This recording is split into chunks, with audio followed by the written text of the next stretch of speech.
Шрила Прабхупада в одной из лекций по этим двум стихам очень интересно озвучил мысли. Если у вас есть желание, вы можете найти в фолио Шрилы Прабхупады на компьютере, в его лекциях. Это можно найти. Итак, Шрила Прабхупада начинает свою лекцию по этим двум стихам. Первые слова, которые он произносит, слушайте, пожалуйста. Итак, это движение сознания Кришны означает, как стать дорогим для Кришны, как Кришна полюбит меня. Кришна любит. Вот так Шрила Прабхупада начал лекцию. Это поистине великолепно. Очень красивые слова. Как сделать так, чтобы Кришна полюбил меня, чтобы я стал для Кришны дорогим? Вы знаете, часто преданные говорят о развитии любви к Кришне. Как мне полюбить Кришну?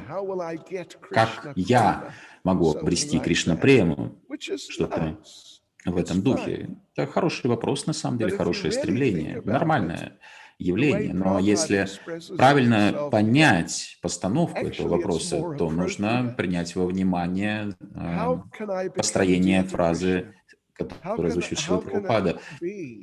Не как мне обрести Кришна-прему, а как сделать так, чтобы я стал для Кришны дорогим, чтобы меня Кришна заметил среди многих людей, среди многих-многих преданных, чтобы Кришна обратил внимание именно на меня. О, вот это вот преданный, да, который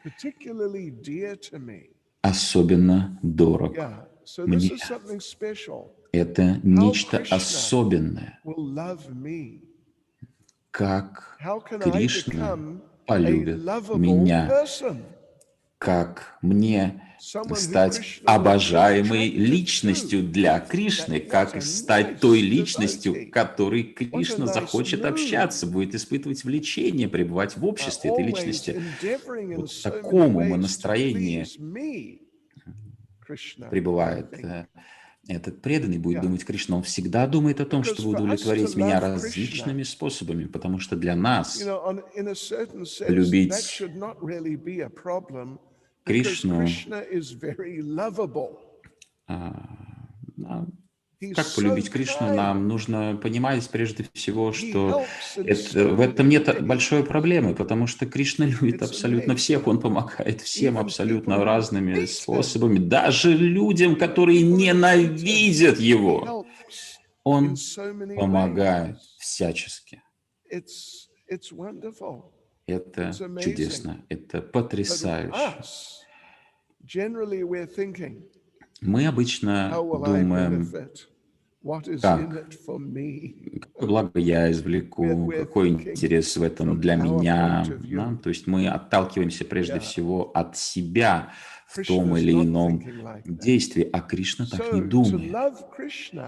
И для того, чтобы полюбить Кришну, нужно понять, что никакой сложности в этом нет, потому что он такой замечательный, такой добрый, такой милостивый. Но для того, чтобы нас полюбили, это немного другой момент, потому что мы склонны к эгоизму, к жадности, к вожделению, к гневливости, к зависти, гордости и так далее и тому подобное, всем замечательным нашим достоянием.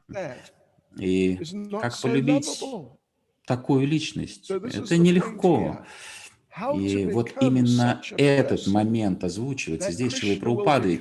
Как стать такой личностью, чтобы Кришне было интересно с нами, чтобы он захотел пребывать в нашем обществе, чтобы он захотел полюбить нас, и в конце концов Кришна возжелал встречи с нами до такой степени, что он просто не мог больше ждать и просто забрал бы нас к себе. Не нам нужно будет прокладывать себе путь к Кришне, но Кришна просто забирает нас. И вот таким образом на самом деле работает система. Совсем недавно, пару дней назад мы с вами говорили об этом. Да. В первом разделе 12 главы говорилось о том, как Кришна забирает преданных в свою обитель. Он прилетает на Гаруде и забирает преданного из океана материального существования. Нам не нужно прикладывать усилий, карабкаться куда-то по скале и добираться куда-то до Кришны. Нет, это не так работает.